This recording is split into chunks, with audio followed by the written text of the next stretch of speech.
This is why some gamers improve faster. Now, before some of you freak out because Geometry Dash Cube is not going to be jumping around on your screen, this is a video that popped up on my YouTube feed. It was not suggested by our community, but I thought that this is very appropriate because oftentimes we're talking about top players in Geometry Dash like Zoink, and there's this common, what I would call a negative sentiment in the Geometry Dash community that like, oh, some players like Zoink are just destined for greatness. There are people who are just naturally predisposed to be good at games such as Geometry Dash. And I saw this video and I was like, wow, what could be better than, I didn't know who Wizard Young was before this, but I looked him up. What could be better than someone who used to coach professional Overwatch players? I know it's a different game, but I want you all to understand, you silo your knowledge so much. You're just like, I'm playing Geometry Dash. How could that ever have any sort of transferable skills to other games or even my broader life? And I want you to understand that everything in this life is connected, whether you understand it or not. When you learn how to ride a bike and then later in your life you learn how to ride a unicycle, you can look at it as, what the heck? A unicycle only has one wheel and a bike has two. This is a completely new thing. Or you can be like, oh, wait, a unicycle? I learned how to ride a bike before. Therefore, the fundamental ideas of balance, the fundamental ideas of endurance, those stay the same. Those stay consistent. So let's work together. Let's watch this video of this former professional Overwatch coach talk about the skill set that a gamer needs to improve at a game faster. Because I think that's what people care about the most. They get caught up in the nitty gritty of like, what click pattern do I need for this level? How do I beat this specific part of a level? And that's what a lot of Geometry Dash based content is, to help players get better at the game. Or like they'll talk about strategies of how to practice and learn levels. For the purposes of this video, I just want you to expand your minds. I think a lot of you miss the forest for the trees. You get really into the details. So let's talk about this stuff, because I think this 30-minute video has a lot of valuable advice for getting better at Geometry Dash, but also if you ever want to get good at anything in life. So isn't that like the ultimate goal? Everyone, this is Wizard Young, and today I want to talk about the difference between a genius gamer and a hard stuck gamer. So,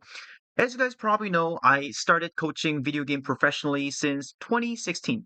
And in the last 10 years, I've seen many genius gamers who are literally world champion players and who can basically get to top 10 on the ladder or even go pro without Tej, am I a genius gamer? If you have to ask, you might not be. any coaching.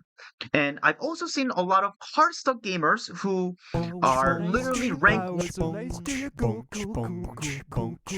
Audrey Ott, thank you for the 5 Yo. months. Thank you, W sub. one at the bottom, and those people who, despite spending so much mental energy and effort into getting better, watching a lot of educational content, still stay hard stuck. And I've even seen a student who spent $30,000. Yeah, dude, the whole idea, this is what I try to say on stream all the time. I feel like a lot of you are professional YouTube video watchers. I have to think a lot of you who are still out there seeking advice from streamers and people online, like, how do I beat this level I've been stuck on? Like, you've probably watched pretty much every how to get good at Geometry Dash tutorial online at this point. Something's still not clicking. So maybe the answer isn't being stuck in tutorial hell. Maybe the answer really is a fundamental mindset shift. On video game coaching and yet still being hard stuck. So Maybe.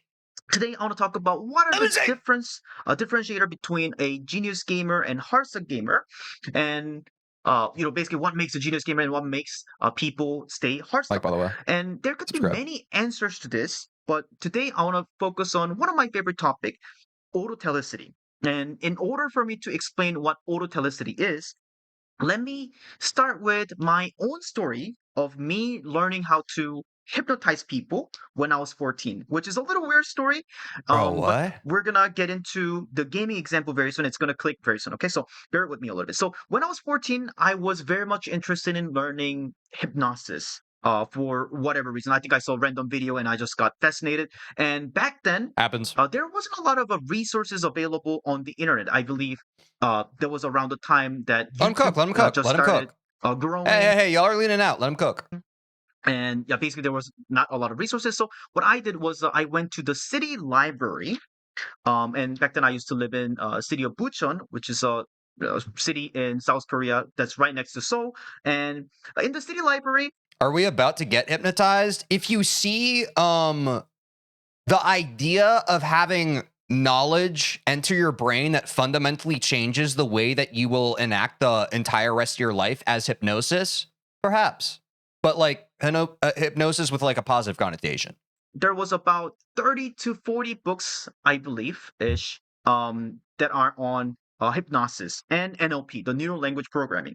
So right after school, every day, I would take the bus to the city library and I would borrow 3 books every day because there was the limit that I could borrow per day. On the bus, I would start binge reading those books for 8 hours, 10 hours a day. And I couldn't finish those books because those were very thick and heavy. I would skim through some of the parts, and if there's any parts that are particularly interesting, so for example, in the beginning, like how Mm, hypnosis work, I see and what he's cooking. later, like different types of introduction for hypnosis. So I would be binge reading some of the topics, and then the next day when I went to the school, when I went to my school, in the classroom, I would just ask my friends and classmates, "Hey, are you interested in being hypnotized?" And they were like, "Oh, that sounds cool." Like, yeah. And then I started trying things that are on the book, and a few weeks later, surprisingly, it started working.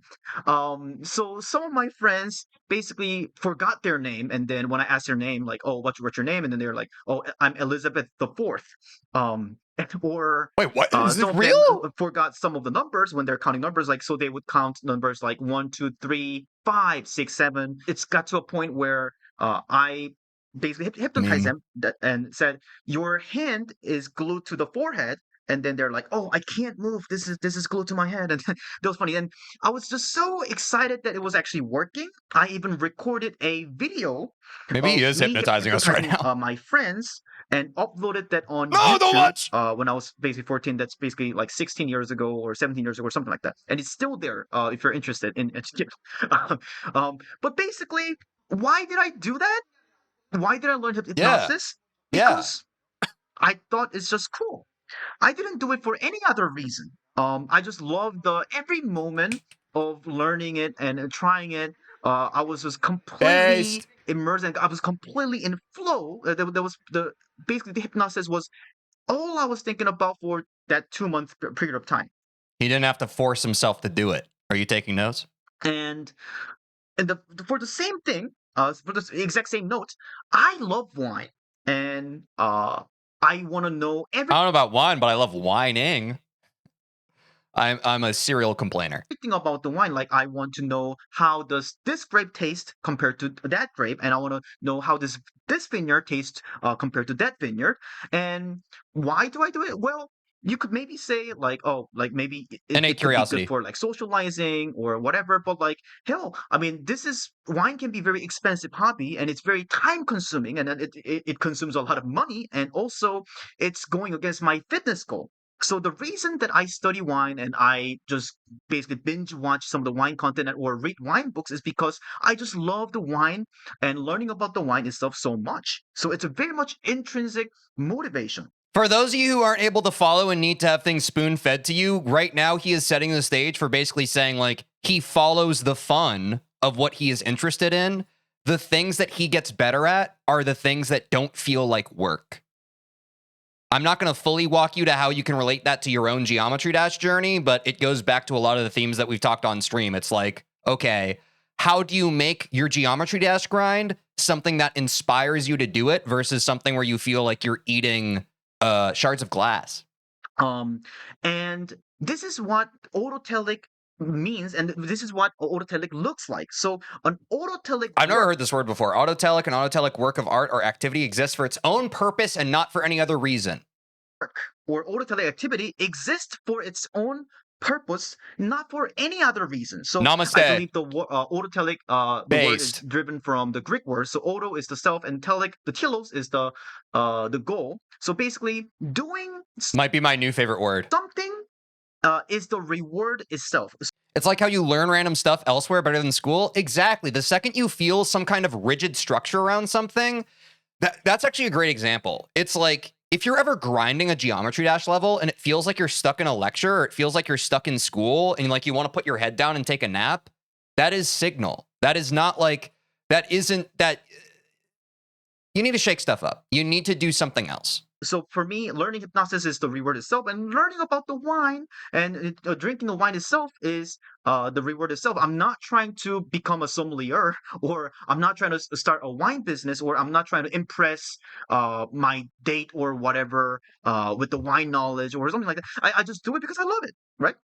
And Exactly. So again, chat, to kind of hold your hand here for some people who aren't explicitly following along for, I'm going to keep on making the Geometry Dash analog because I know a lot of my audience are Geometry Dashers. Again, playing a level for the sake of playing the level and enjoying the process of trying to beat the level versus playing a level with the explicit goal of beating it being the sense of satisfaction that you get. You see? If you can learn to play a level and have the process of trying to beat the level be the fun, be the dopamine you receive, you get to fundamentally behave differently as a player. But I can tell anecdotally from the way a lot of people talk about this game online, that is not the way most of the I will say this. I can make this generalization because I simply see it. I see it online every day. This is not the way most people, most GD players view the game. They view it as this transactional, like, I need to beat this level, otherwise it's not fun. On the other hand, I work out and I learn basically like Which is how bad. to do the bench press and stuff like that from a trainer. And I first started learning that from when I was in Genji. So the Genji, the professional gaming team is very generous, and then they offer free personal trainer sessions. And I basically took advantage of that. And I later even learned from IFBB professional bodybuilder on how to bodybuild. And I don't like the workout itself. I do bodybuilding. I go to gym because I want the You know what I external think he's building right now? I think a lot of you watching right now might be leaning out where you're just like, why is he talking about all these different disciplines where he's learned stuff from?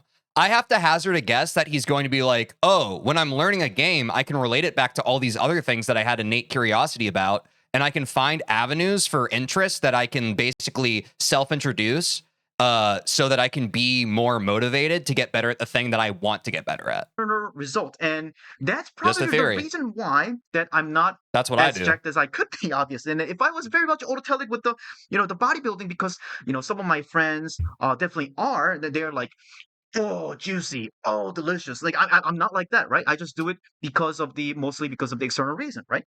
So now when we call basically If only GD wasn't the only thing people did. I do think that's where people find themselves in this kind of like monolithic knowledge base they have.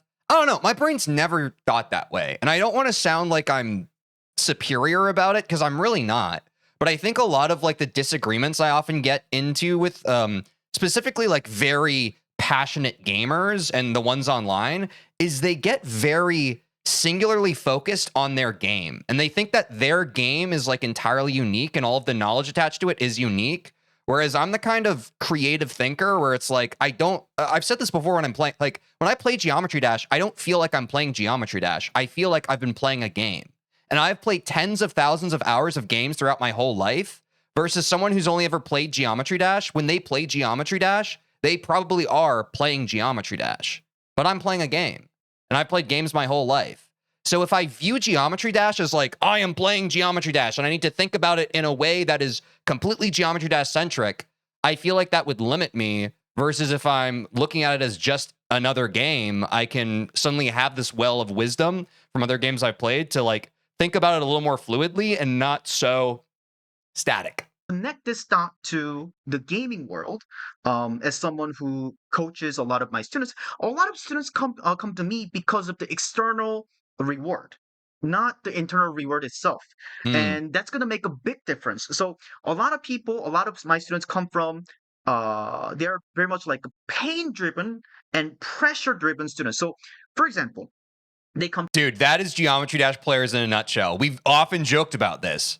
Pretty much every Geometry Dash player, at least to some extent, is masochistic. Can we all agree there? At least the ones that reach like the top echelon, like they're pretty like, you can even hear it in a lot of streams. They're just like, God, I suck. Why can't I do that? You know, like they're very much fueled by like kind of like self-disdain and self-hatred, which can be a good motivator to get better at something. But if you talk about longevity and like mental health and trying to avoid burnout, that's a powerful fuel, but it's the kind of fuel that you can freaking self-immolate with. to me because like, oh, I just hate that I'm stuck in this like low yellow, like I want to get out of like silver. They basically Oh yeah, see competitive matchmaking. that them being stuck in silver as like very much ugly, and they say like, oh, my friends are this rank and I'm this low, so they're comparing Comparison is the thief of joy. I've said this a million times on stream. Basically, the main reason why I'm reacting to this video is I want someone with way far better credentials than me basically saying stuff that I've been trying to say in a much more consumable way. Like, I think this video is great so far. I'm very scatterbrained. He's laser brain focused. And hopefully, like, it gives a little more, like, efficacy to the words that I've said before, seeing him say it so much more eloquently. Themselves to their friend group. And I mean, there are students who are like, basically, I've been having unfair games where my teammates just type in chat "old game" and AFK in spawn, and other games where no matter what I do, I can't win. So they're very much obsessed and tied to the win and loss of the game. I mean, a lot of people, would be coming to me. I mean, this is across games, dude. When I was grinding Valorant, I was the same way, and I like, as a result, I feel like I burnt out on Valorant. I mean, multiple times, but like, yeah, eventually. This is a specific problem that I feel with Riot Games. The matchmaking can kind of be unfavorable, and you do reach this point where you're just like, why am I putting myself through this? Why am I putting myself through all of these nightmare queues where like my team trolls and the enemy team has Smurfs on it? You basically lose your sense of self-worth and autonomy in the game, and you kind of just feel like you're stuck in a prison, which goes back to his first slide of the stream, which is Genius Gamer versus Hard Stuck Gamer. Once you feel like you're hard stuck in a game, you've kind of already lost. It's the whole idea that like, the fall off doesn't happen all at once. It's kind of like a steady accumulation over time until you realize that you just kind of like, you feel stuck and you don't know how to improve. It makes logical sense because they want to win more. That's why you got to nip it in the bud early. When you're playing like a Geometry Dash level, for example, and like you find yourself caught in this negative thought spiral of like, man, I keep dying on this part. And I even do that on stream sometimes too. Like, again, this is human stuff. The goal is not to like fight your way out of it so that you never experience it again. The goal is to fight or like learn to a place where you are able to nurture awareness around these things so that when you start exhibiting the behaviors, you nip it in the bud before it plants roots that self-sabotage you down the road, months from now, years from now. You're gonna have mind blocks. You just have to be able to not sweat them so hard to the point where like it builds and harbors resentment within you towards the game. Who hit his new peak with the coaching for the first time, and soon he started going through a losing streak, and then he's like, "Oh, I can't handle this," and he just quit, which is fine. But basically, there are a lot of players who are getting a lot of stress, who are not enjoying the process of learning. They're not really doing it for having the fun and learning the video game itself, but because they just want to get the rank, because they just want to get the win. Right. So they just want to get the new hardest. They just want to get the new crazy jump that they're doing. Are we following the metaphor to Giamma today? It's a very different mentality. So the only reason I'm really nailing this point is I feel like a lot of people are going to watch this and just like literally be like, but he's talking about Overwatch right now. But TJ, he's talking about competitive matchmaking and team-based games. That's what he's talking about right now. He's not talking about anything else. Free your mind, bro.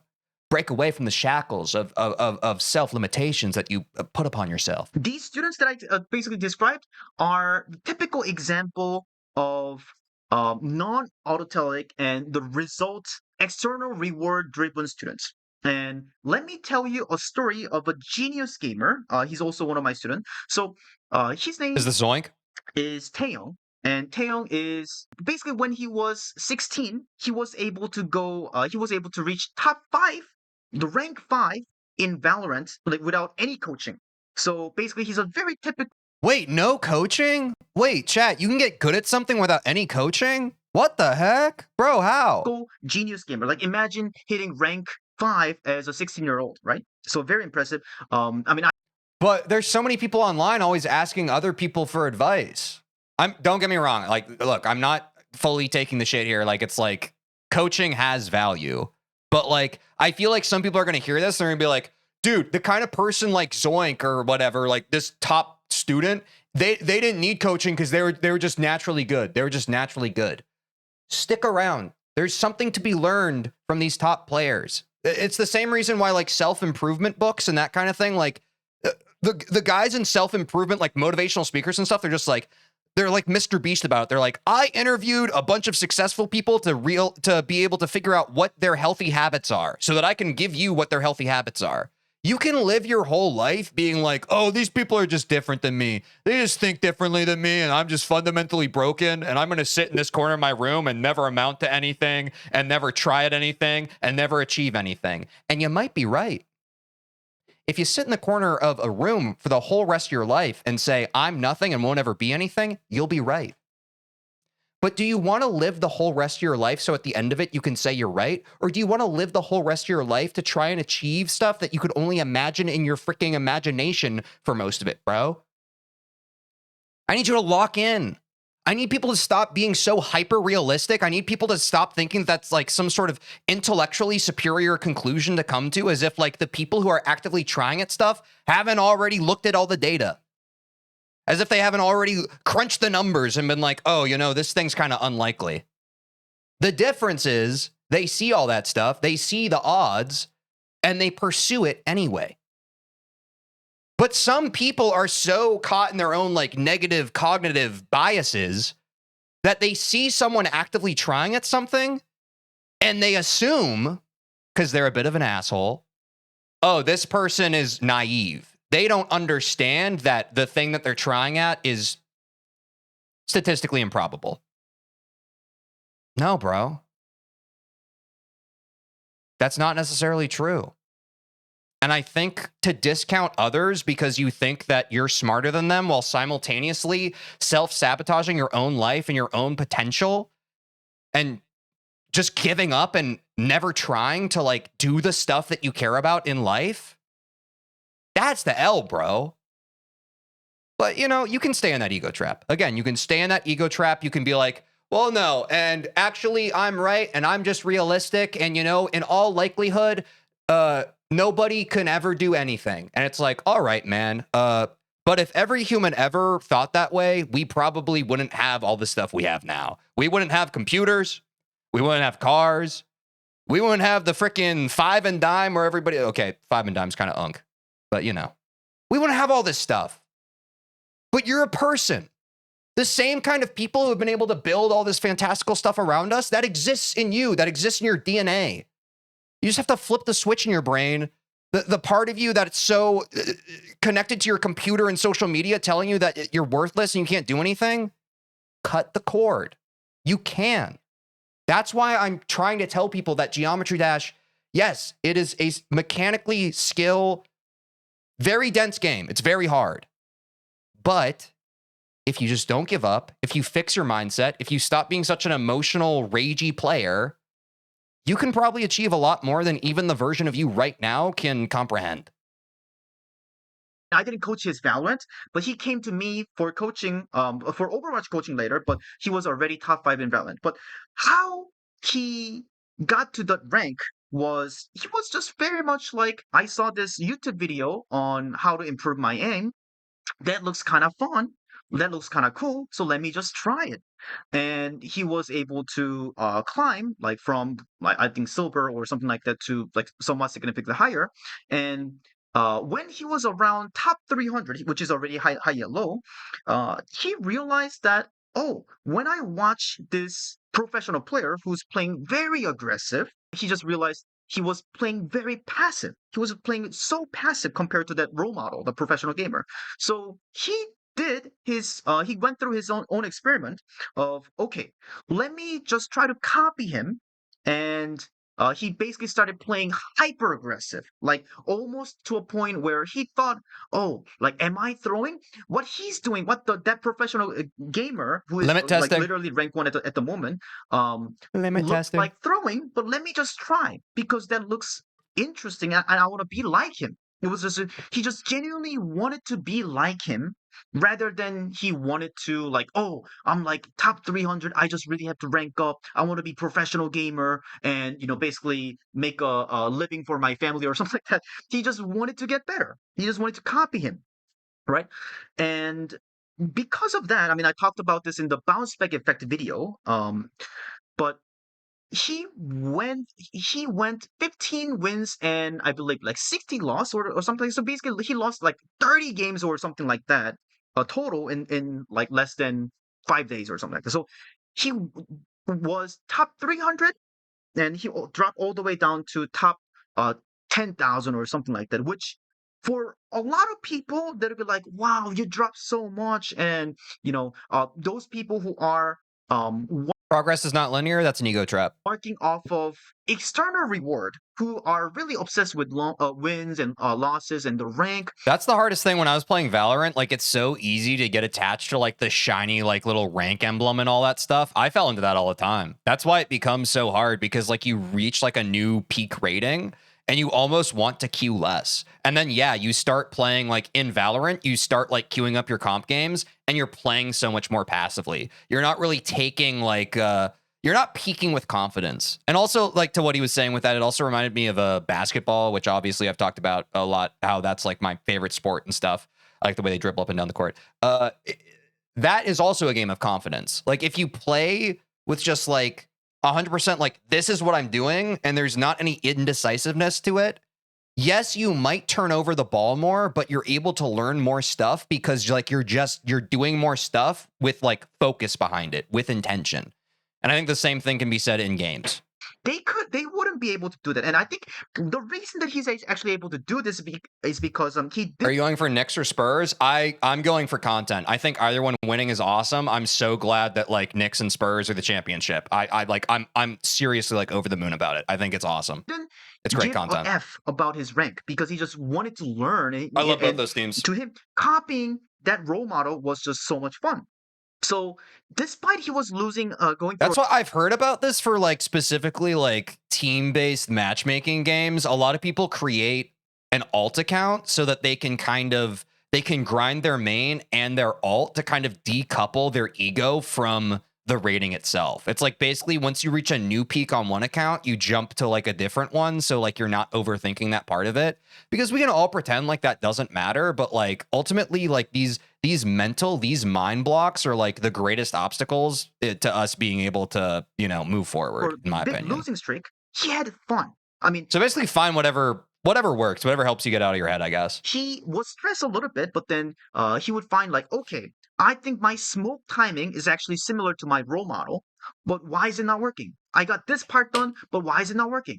And it turns out maybe his peak timing is way faster than mine, so let me peak faster. And then so he's basically going through a lot of iteration, trial and error, and later everything clicks.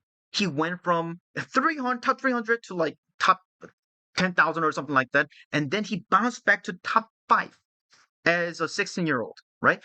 He's a Momentary dip and then a new peak. You feel me, bro? That happens in Geometry Dash all the time, right? We've talked about that. And honestly, like, shout out a lot of the chatters. Like, when I've been in the trenches on some of like the levels I'm trying to beat, they've been the first ones to say, they're just like, hey, when you start dying in weird sections on Geometry Dash, or like on the level that you're playing in Geometry Dash, that's usually signal that you're about to beat the level. And they've been right every time. truly, There's always that slump right before you like crash through the freaking ceiling, bro. intelligent game. And I've literally seen so many counter examples who That's are data, similar bro. ranked That's to how him, graphs like work. top 300, and then like when they drop yeah, it's down the same to across stuff. master tier or whatever in Overwatch, they're like, oh my god, I got so worse, and then they just stop trying, they just give up, and because they don't look at their progress, and because they're only looking at their rank and wins and losses on all the external reward, right? And it's actually very powerful and hyper important concept, because I mean, when I was playing League of Legends, I was basically going through the same thing. Basically, I was having so much fun copying my role model like Mid-Jena, AP Soraka. Every time I was getting 1% closer to the role model, I was just having so much fun. So one of the big difference is that the journey, I think, let's say if I play 10 months of video game, I would say at least like 60 to 70% of the time, or maybe even 80% of the time, I was having so much fun.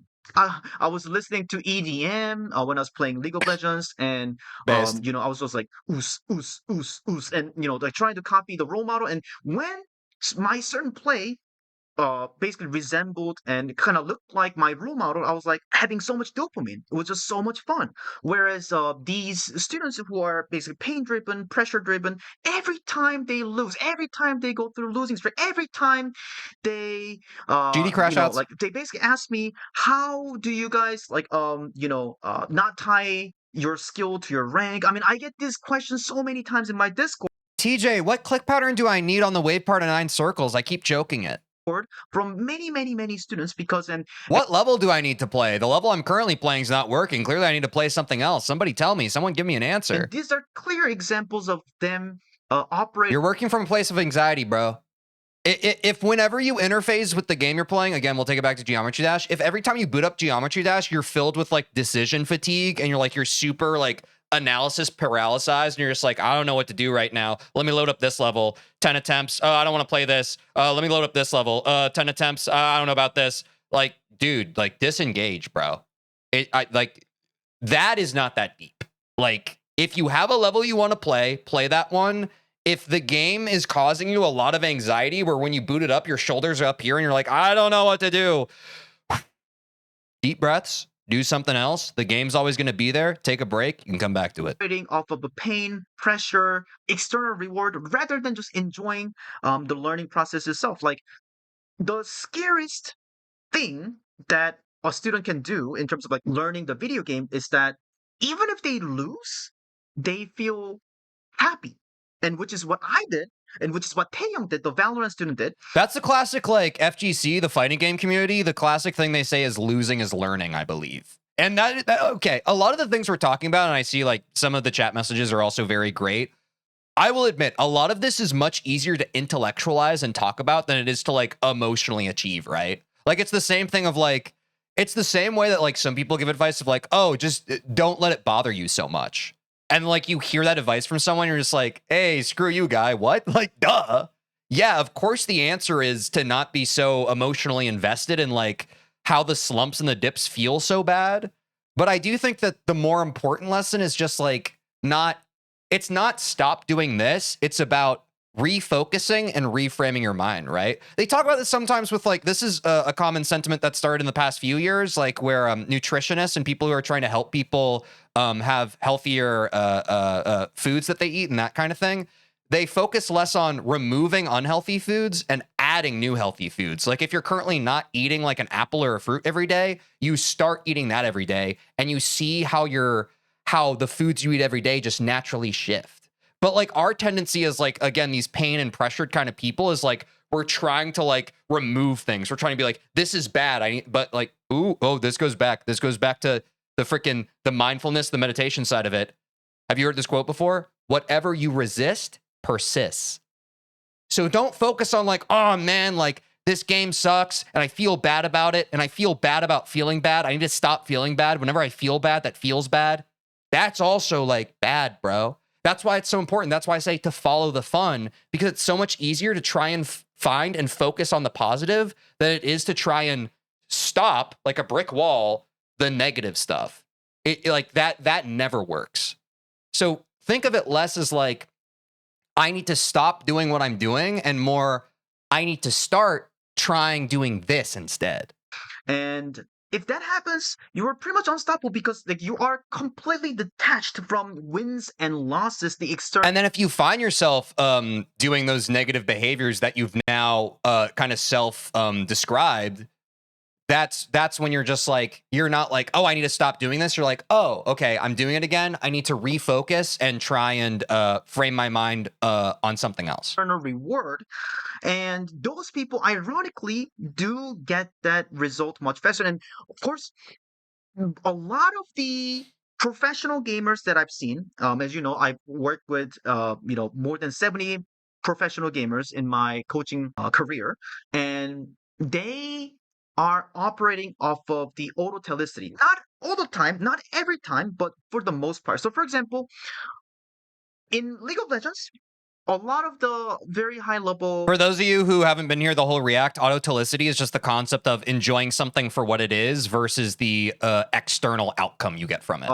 Like The whole idea of like you're playing on the playground with your friends, not to try and win at the game. You're playing on the playground with your friends because it's fun to run around and play tag and laugh. World-class professional gamers first started as one trick. So I believe Chobi was Cassiopeia one trick, and I believe Doran was Kled one trick. And those characters are not mainstream. Those characters are shit. And Top Dragon was a Doomfist one trick. And I mean, Doomfist was maybe okay, but it wasn't like the meta pick. So these professional players very often operate based on the autotelicity. They just do it because they love learning their character, playing better. They just love the journey. And like I said, they enjoy the process. And those pain-driven, pressure-driven students, they a lot of times their practice is just miserable often. And it's Is that they familiar to cannot any of you? never get better. I mean, I do even see How many of you have booted, like, be honest, show of hands. How many of you have booted up Geometry Dash before, booted up the level you're grinding on, and you go, all right, here we go.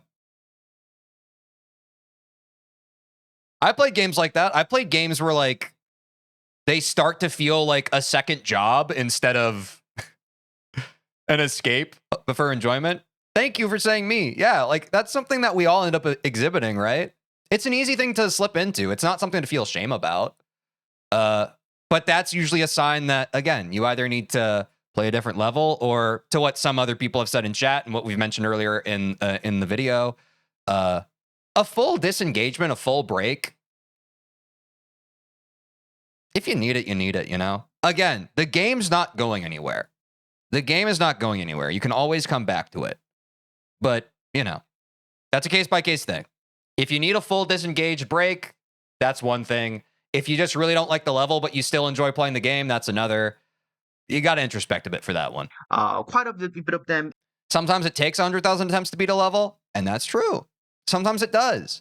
But that's the thing, right? If you're the kind of person where a level taking 100,000 attempts to beat it causes you misery, you got to play a different level.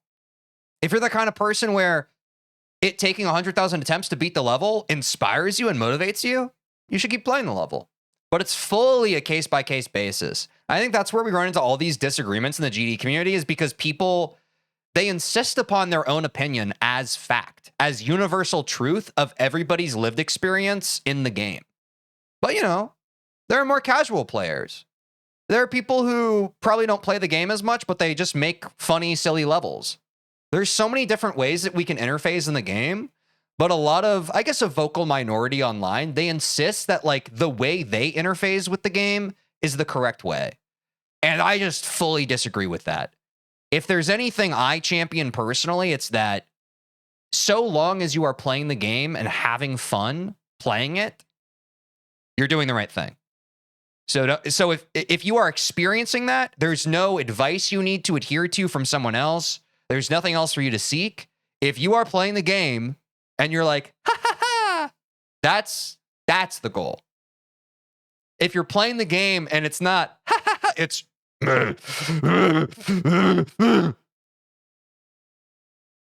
that's when it's a bit of a problem.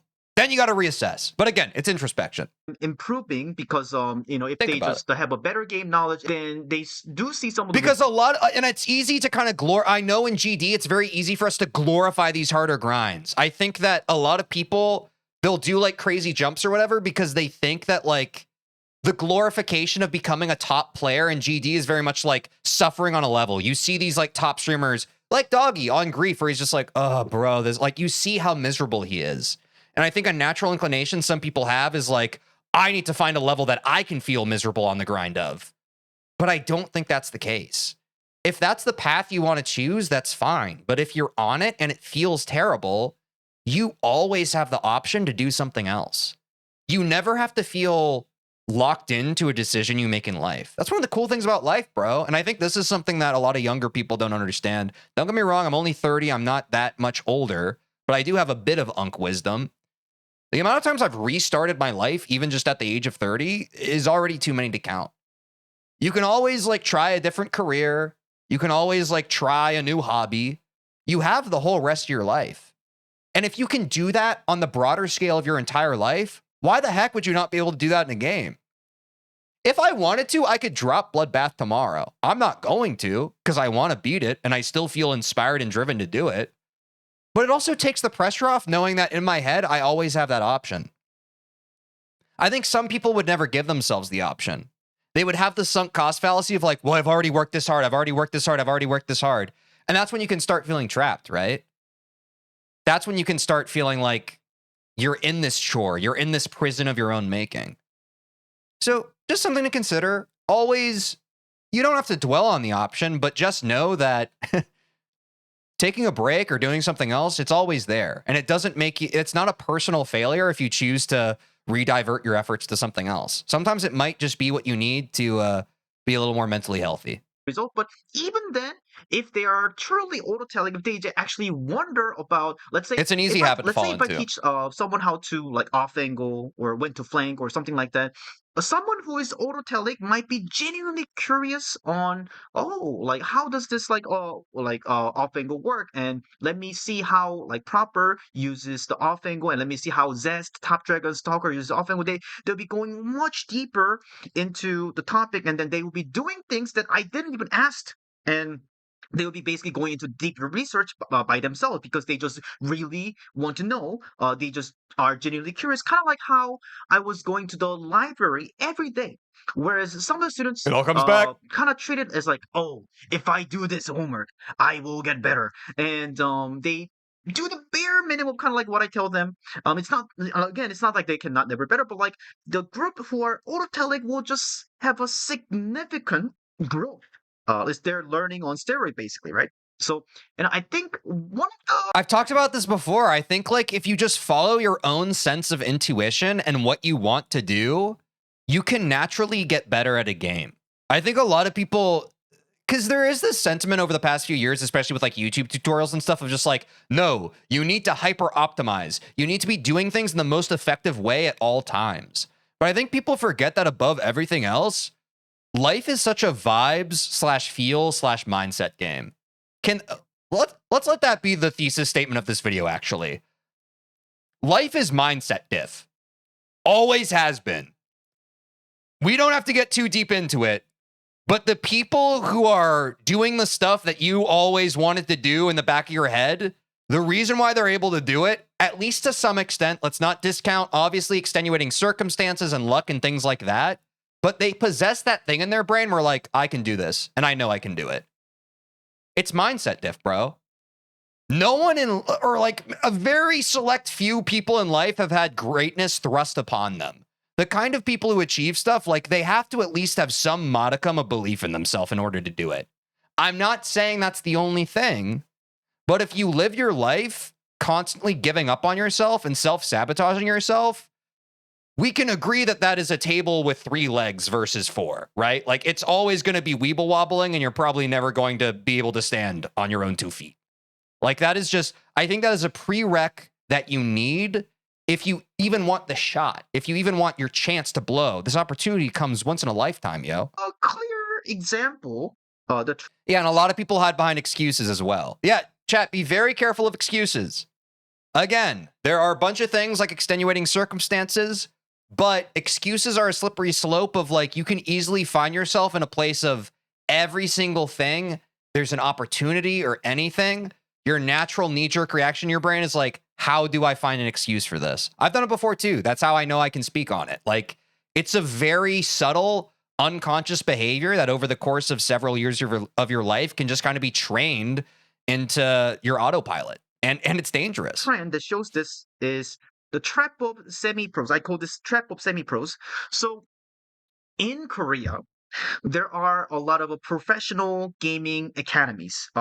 Some even run by very prestigious, like esports organizations, like professional gaming teams, and a lot of the teenagers, because in Korea, a professional gamer was one of the very popular like dream of a young teenagers.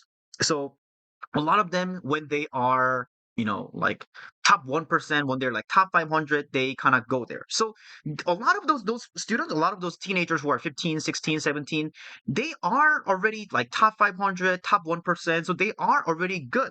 So but if you take a look at how they went from nowhere, basically like bronze, silver to top 500, they were autotelic. They learned like a child, like a literal teenager, like having so much. Are you starting to see like the through line, the main thesis of his video? It's like it I go back to follow the fun. Just have a good time. Have a good time. You'll be okay. You'll be okay. We like to talk ourselves out of like, how do I make this feel more painful than it needs to be? Fun, ha ha All the ha, time. this is fun. Let me do. And that comes from like, again, people want to become a top player as fast as possible, but like there's this old quote that I love and I've talked about on stream before. It's like, it goes something like, and I'm paraphrasing it and butchering it terribly. It's like, whenever you're in a hurry, the fastest way is to take the long way around. Oftentimes in life, we can be so impatient and we want to find the fastest path from point A to point B. But like, it's kind of just, that's a path that's just, it's a pipe dream. But if you're able to quell that part of you that's impatient and you want it now, who's to say that the winding path that goes around, like, it can still lead to the mountaintop? It can still take you to where you want to be. Maybe your path to becoming one of the top players isn't Zoinks. Maybe it's not, okay, I do this jump, then I do this jump, then I do this jump. Maybe it's like, I play some of these levels that I like. I play some of these levels. Oh, that one's kind of hard. Let me try, it can be a little flavor of the day, whatever you're feeling. Now, don't get me wrong. I'm not arguing like at some point you do need at least some kind of structure. Certainly we can all agree you probably can't become a top player if you're just playing around on like hard or harder levels your whole time playing Geometry Dash. At some point, and I've been a proponent of this on stream a lot, like it's why I honestly am a bit of like, I like to argue the efficacy of jumping if it's something you're up to. You still have to test your limits, right? You can't just like, let's not delude ourselves that like just, okay, if I can beat Stereo Madness 100 times in a row, I can take on Tidal Wave tomorrow. Like, no, right? Like, it's a bit of a give and take. But certainly, the path forward is whichever path you can adhere to the longest. Whichever path you can walk without stumbling off of it and falling and tumbling down the mountain, right? And that's why the vibe, the feel, what your own intuition, what your gut is telling you, is something that I think in this modern day, we discount so fast because of all these talking heads on our YouTube that are telling us, no, actually, your intuition's wrong. Actually, it's this. Actually, if you're not doing this right now, whenever you boot up Geometry Dash for at least 20 minutes every day, actually, it's wrong. Close your eyes for a second and sit with your thoughts and ask yourself the question, do you really think they're right?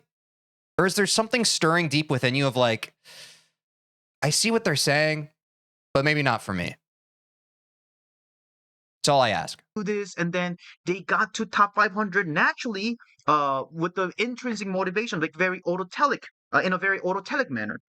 But then, as soon as they put a label on themselves, like, oh, now I'm a serious gamer. I am going for a professional. I'm basically giving a shot for becoming a professional player.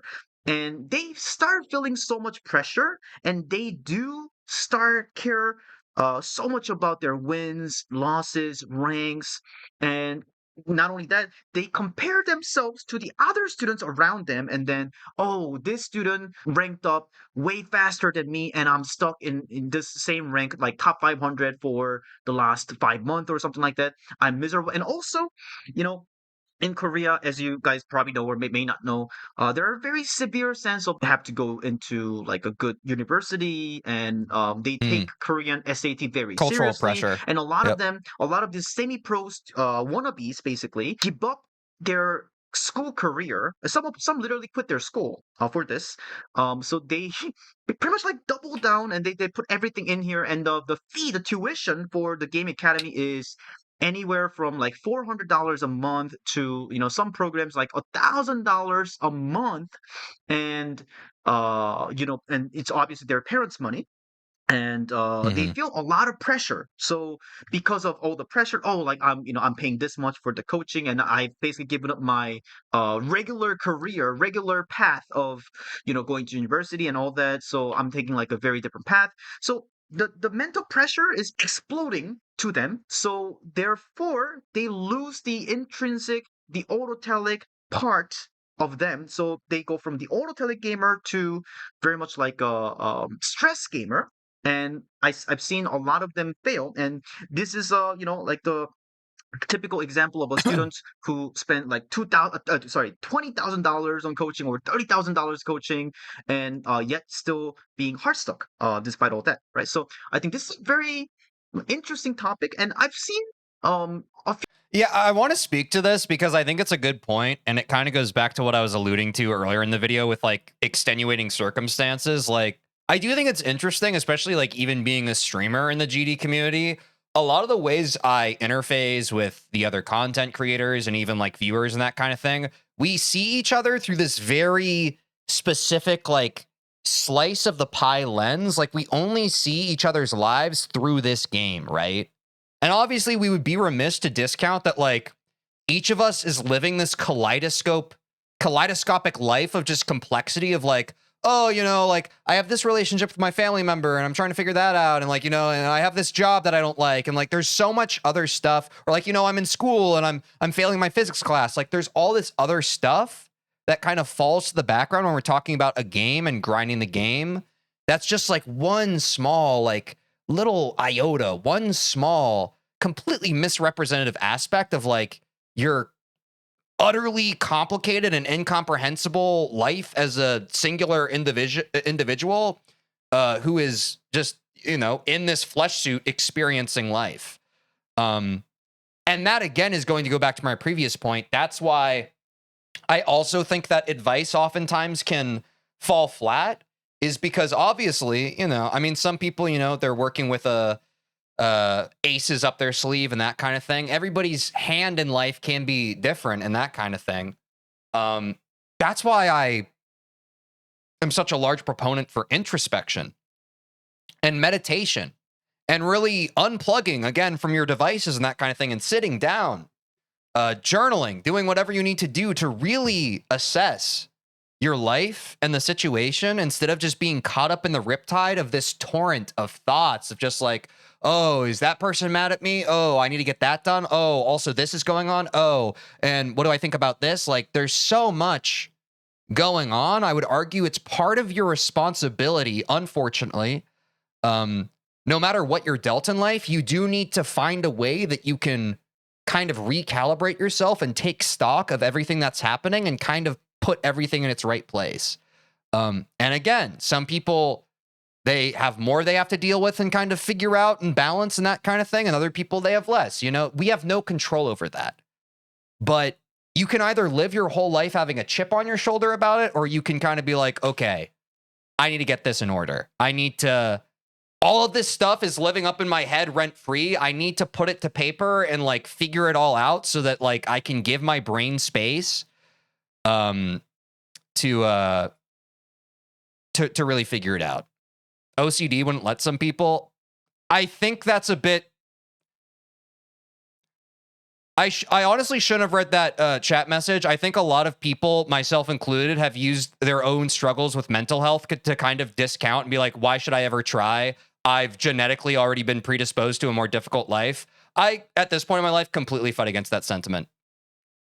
I think people who struggle with mental health issues should get the professional help they need. But I take huge issue with folks using that as an excuse to never try. So sorry, I'm going to push back there. I don't want to delve too deep into that topic, but I am going to echo what I've echoed many times. If you have mental health issues, please get professional help. Please go to therapy. I'm not saying that it's easier for those people, but I do think that it's important to take that into your own hands, not just for your own well-being, but for everything. That is another excuse that you can use. Is it a valid excuse? Absolutely. But if it's something that you have to live with for the rest of your life, wouldn't you rather try and figure it out? Or do you want to live with like this freaking pin on your chest for the rest of your life? Like, well, this thing is always going to be in my way and I can't do anything. Like, let's be honest with ourselves. I won't go into the details of all the different proper nouns that I have in terms of mental health issues, but it's very easy to be completely dismissive of that for people that you see on your screen and just assume that, oh, their whole life's been sunshine and daisies and they haven't sought any sort of help for it. I'm different. I believe everybody has their stuff that they're going through, man. And I don't think it's a valid excuse to hide behind the mental baggage and stuff you're going through. I think part of a person's life journey is to figure out the proper tools that you need as an individual to navigate that stuff, to heal that part of you that feels out of sync, that feels messed up. And I think if you don't do that, if you don't grab that bull by the horns and try to be better, I think you're doing a disservice to yourself, first and foremost, but also a disservice to the people around you. Like you have to try to be the best version of yourself. Like I think humanity needs it. I know how it feels to feel like, oh, I'm just a guy. Like, why does it matter? It's like the most important thing, in my opinion. It's the most important thing. It does matter. Few examples like this even in the West. But basically they spend this much time and then they've been stuck in this rank, and then it's more so dominant in the Korean community, but like I've also seen in the West as well. What are the autotelicity killer? Again, external reward. So the young teenagers who were very talented, not maybe very talented, pretty talented, who are able to go from like low rank to top 500 on their own. Once they like label themselves as, oh, I'm like a pro wannabe, and I'm like an aspiring pro player, and I'm gonna give it a shot, and then they start caring so much about the external reward, like wins and losses, and they cannot no longer detach to it, and they put their entire human identity into gaming. So every loss is like, oh, I'm a miserable human being. And then I've literally seen students slapping themselves when I mean, we meme about it a lot, chat. This is the importance of touching grass, right? It doesn't have to be going outside, although I will argue that, like, getting sunshine, socializing if you can stand it. I know a lot of people, a lot of gamers are antisocial, but, like, it's important for your life to have more dimensions to it than just the one game you're grinding, for sure. You owe yourself that perspective. When your life becomes one thing, and look, I could talk about this for hours, in the many ways that I've self-sabotaged my own life through different phases of my life where I was so singularly focused on one thing. And like, if that thing was working, I was happy. If it wasn't working, I wasn't. This is the importance of becoming a well-rounded individual where like you have natural curiosity for stuff. Like when you're like, oh, I want to try this thing, you learn about it. It's like the more well-rounded of an individual you can become, it's not just about like being everything to everybody. That's the unhealthy version of it.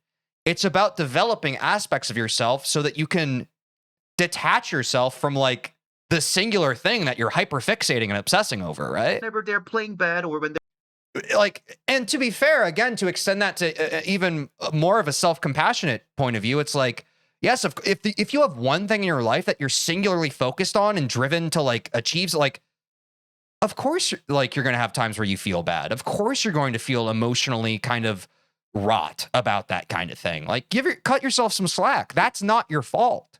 It's because you've built your life around one thing. Naturally, you're going to be codependent on the outcomes of that one thing. That's not your fault. So that's why you need, and again, that's going to change depending on who you are, what interests you and all this stuff. But it's important to like, I don't know, man, like grow a garden or something. Grow a garden so that when you're playing Geometry Dash, like at the end of a tough day playing Geometry Dash, you can be like, oh, I need to check and water my garden, something like that. Just have something else that reminds you of like, oh, I'm a person who does other stuff. they're like having It's a losing helpful. streak. I mean, I've seen even worse, but those are very extreme cases, which are not going to be very applicable for a lot of the viewers watching this. But basically, my point here is that although the degree might be very different, a lot of you watching this content might be, someone who is really interested in getting better at video game. If you do it out of the pain or the pressure, maybe you may get better, but it's not very sustainable. You can't do it for so long. And even if you do it, it's not as effective.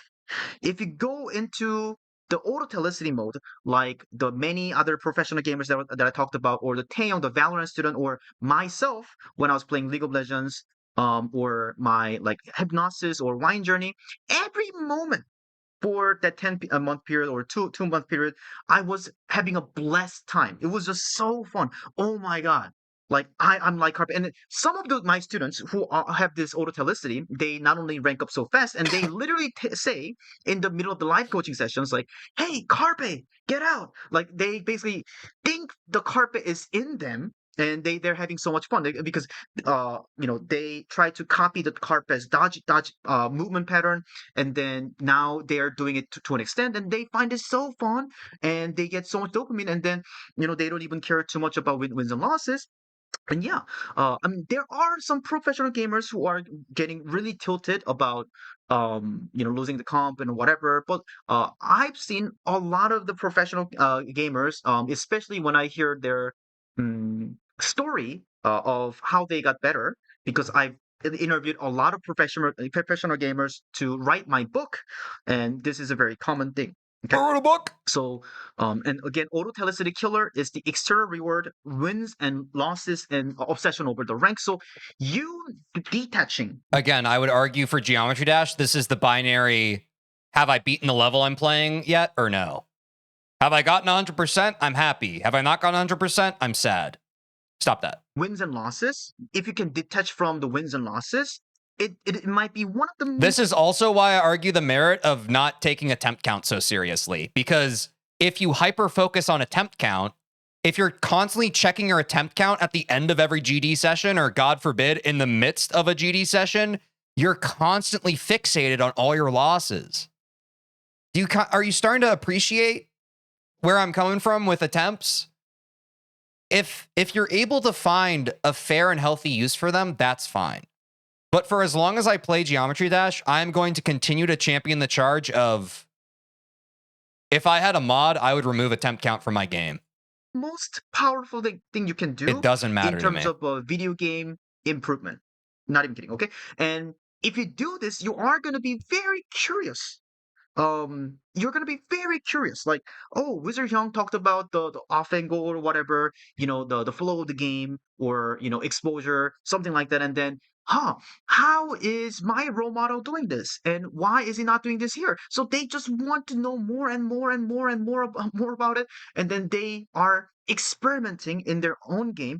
Oh, I saw Carpe doing this. I saw Proper doing this. So let me just go into my game and try this. And why did it not work? Let me. This is really fascinating and curious. You're becoming like the Einstein or like Edison or whatever, and then doing hundreds of iteration like experiment. And every time, even if you don't get it right, if you think you're getting closer to the answer, it's just so fascinatingly fun. And that is the typical auto telegamer, which is something that I'm very passionate about. And I really want you guys to take this, because it's not only going to help you get better fast, it's going to help you truly enjoy the game more. And I think it's actually a gift that um, someone can have, because you're going to have a lot of true joy if you're in this state, which is something that Csikszentmihalyi, the really famous author of the book Flow, talks about. And Ooh, he I need to talks read that. about That sounds good. autotelicity. Maybe he might have invented the term in I'll psychology write that of down. autotelicity. I'm Chat, not write that down. 100% sure, but basically he talks about autotelicity a lot in his book, Csikszentmihalyi, Flow. So if you guys are interested, learn more about it, I highly recommend you reading the book as well. And as a reminder, chat, like we all talk about that GD phenomenon. I know you've played the game enough. When we call it the lock-in. When you just are in the game and you're playing and you're just not thinking. It's not always, but it's that few and far between moment where your brain, you have a mind meld with the game. That is flow. Why wouldn't you want to learn more about flow? Flow is awesome. Like a runner's high, exactly. It's one of the coolest things that like a competitive person can lock into in their life. It's awesome, bro. I love flow. I love being in the state of flow. It's why I love streaming so much. When I'm streaming, I'm very much in a state of flow. People are just like, TJ, how do you say so many words? It's like, I'm not thinking, bro. If I was being super like analytical and stuff, then yeah, I probably wouldn't be able to have words come out. But like when I'm streaming, I'm in a state of flow. It's awesome, bro. It's addictive. Flow is awesome. It's sick. And again, I'm not a psychology expert, so they would have a better explanation for this. But I'm a game coaching expert, and I have a lot of experience and examples of Know what I'm like that saying? I've seen. And to me, and to many other professional games, copying the role model is incredibly fun. Like, Fake it till you make it. I'm getting 1% closer to my role model, my idol player. That's so fun. Oh my God, my aim kind of looked like Quartz there. Oh my God, the Quartz aim style. Bum bum bum. Again, a slippery slope. I do think that this is a positive. Like, I do think that you can improve at the game by watching the players you look up to. Just be careful. Don't do the comparison as the thief of joy of just like you're watching Zoink and you're like, oh man, he's so much better than me. Like, watch him and be like, oh, I kind of like the way Zoink spams during waves. I wonder if I could try that out on the level I'm doing. You know? Look at it with like the happy, like, wow, like, let me try, like, I can do that, Don't look at it as like an us versus us and them mentality of like, oh my God, he's so much better. Oh my God, Don't do that. That's bad. That's just so much fun. And I want to basically end this video with the quick note that my book talks about my book, which is not officially out, but Embrace the LARP. That's the other thing. Chat, so many of the cultural things online, like people are just like, yo, bro is cringe. Yo, bro is LARPing. It's like, my theory is I think a lot of the cultural zeitgeist online right now is a direct obstacle to people being the most self-actualized versions of themselves that they can be. The ultimate LARP is all of these miserable, unhappy people bullying each other online to keep each other feeling small. That's the LARP, bro. But bro, why not pretend? Why not embrace the kind of person you want to be until you become that person? I don't know, bro. Seems like a lot easier than a lot of people are making out to be. we did the early access, and we have a Discord that people can join who got the early access, and we basically encourage the discussion. And there were some people who were in what I call swamp of avoidance, basically people who are afraid of playmaking and stuff like that, which is very common. And this one player played League of Legends for quite long, and then this is the first time them playing them hitting diamond. And then I asked what changed, and they simply said trying things out. Last time I was playing too scared, fear of making plays, and no one thing. And one thing I noticed is that the more I care about LP and fear of losing game, I actually play worse. I mean, It's attachment, bro. obviously, right?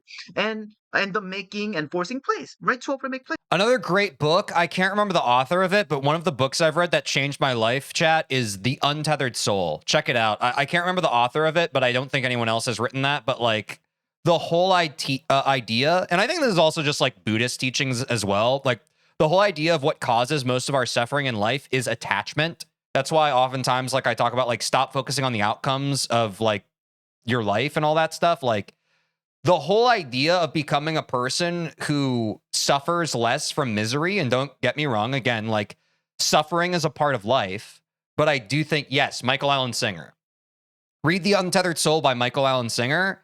It will help you understand how each of us, we are not our thoughts, we are not our emotions, we are this passive observer in our head, just trying to make heads or tails out of all this freaking stimuli and the perceptions of our reality. It's a great book, but you have to detach. That's a bit of a mantra I have. When I'm having a tough day where I feel very like emotionally run down and kind of like I'm over attaching to all these things that happened, a mantra I have is, as I breathe, detach, detach, detach. Not in a way of like resisting, but it's a helpful thing to be like, oh, I'm not fully governed by these thoughts that I have that are now breeding emotions or emotions that are breeding thoughts. It's like, I'm still here. I'm still me. I simply am. I am nothing else. I can just be. place. So basically experimenting and trying. It takes work. It takes work. No, like it is not easy, folks, and it's going to be harder for some of you, but it takes actionable effort, and it's not going to be easy the first time you do it, but I highly recommend it. Things out, and having fun. And as you're experimenting, as you're getting 1% or even 0.1% closer to the role model, you can have so much fun, right? So I hope this is Gamer Guided Santa, thank you for the Prime. W sub. Let's go. perhaps life-changing. Thanks, bro. Like maybe not life-changing, but like gaming life-changing for some of the viewers, because I think I've seen so many students, so many people who actually really needed this video, who really needed this lesson. And this is something that it's a damn shame, chat, because I feel like the exact people who needed to hear like all of this yap and all of this video are the exact people who either probably clicked off around here or like at some point. You know what I'm saying? Like, I'm thankful for everybody here right now who's like picking up what we're all putting down together, but it is a bit of survivorship bias in that like the people who are caught up in their like their fight or flight, who can't sit down and like listen to people just kind of talking about stuff for a while, are the exact people who would benefit a lot more from this. Yeah, exactly. You need a bit of patience to be able to like let this wash over you, right? very passionate about. I hope you experience the same when Yes, it it's a comes life to learning journey. video game. It's just so fun. The path to self-actualization and self-improvement also is not one that you should rush through. It is not a path to be taken on egotistically with impatience. It is a process. Going back to, what's the word? Autotelicity? That's life too, bro. That's also like, you will never become the perfect version of yourself where you're just walking through life and you're just like, yeah, wow, everything's easy now. Everything's easy. But again, if we're focusing on reframing, if you live your life in a way where you're just like, how do I experience the joy and ease of any given situation? How do I feel more connected to any given present moment? That'll probably help guide you to an easier path forward, I'd say, you know? But you're never going to get there. It's your life's journey. So you have to enjoy the process of how things unfold over just being a winner all the time or being a loser all the time. And it's hard, but and that can be a daunting thing, because some people are just like, what? You mean I have to, that is my life's battle the whole rest of my life? And it's just like, yeah, brother, always has been. What are the difference between like Slee's Ilari aim style and Violet's aim style? Sugar, our aim coach, is so nerdy about those things, and then he gets so much intrinsic motivation for like learning about the aims. Like, that's why he's aim nerd. He just gets so much excited, and I get so much internal like reward. I'm very autotelic about coaching. I hope you experience the same when it comes to learning video game. I hope you guys can take away something important here, and thank you. Yeah, dude, if I took away nothing else, freaking... I started... Sorry. And if you take away nothing else from this video, chat, this is it. This is what we talked about for most of this whole yap session. This should be... Write this down in your journal. If you don't journal right now, write this down on a sticky note, put it on your desk. Autotelic. An autotelic work of art or activity exists for its own purpose and not for any other reason. Yes, this is a great word. This is a great word. I think that if this becomes a focal point of our lives, this is what leads us to prosperity. This is what leads us to a healthier, more eased world. I think that autotelicity is the one thing we can do to combat kind of these negative thought spaces that we can all find ourselves in from being online, from like just everything happening, you know? So, W Wizard Young, this was a great video. I appreciate everyone in chat and everyone watching right now for allowing me to kind of, what's the word? Just allow me to do it. I saw this video pop up and I was like, you know, this covers a lot of what we talk about a lot on stream, and I feel like this little React video would be a great space for it to play, or place for it to live. And hopefully, those of you who watch this, if you never need a reminder, you can come back and watch it. But yeah, my final summation, and people are always going to have different opinions of this kind of thing, but I think that if you're watching this right now, I do think that every single person possesses a kernel of untapped potential that it is their responsibility over the course of living the rest of their life to figure out how to tap into it. And, you know, you might tap into like the surface of it and just a little bit of a plant sprouts out of it, right? But like, how do you live your life in a way where you can truly tap into your potential of what your life could be? That is how I view my life. That is how I feel driven to do the things that I do. And that's the one thing that I want to impart to others. If I say that and it resonates with you, then you agree with me. If I say that and you think it's hogwash and you don't care, that's okay too. But that's what I think matters. And that's what I think is important. And yeah, whatever you're focusing on in your life, I wish you the best of luck. Just remember to enjoy the process and not focus on the outcomes. If you can play Geometry Dash and die 1,000 times in a row and still have a good time, I think you're going to be okay. But WReact as always. If you want to suggest more videos, join the Discord, link in the description. Go to the React to This Teach channel, drop your link. You can fire React to upvote the suggestions other people have made. That is the best way to suggest future videos. But yeah, take care of yourself in the meantime, and I'll see y'all in the next one.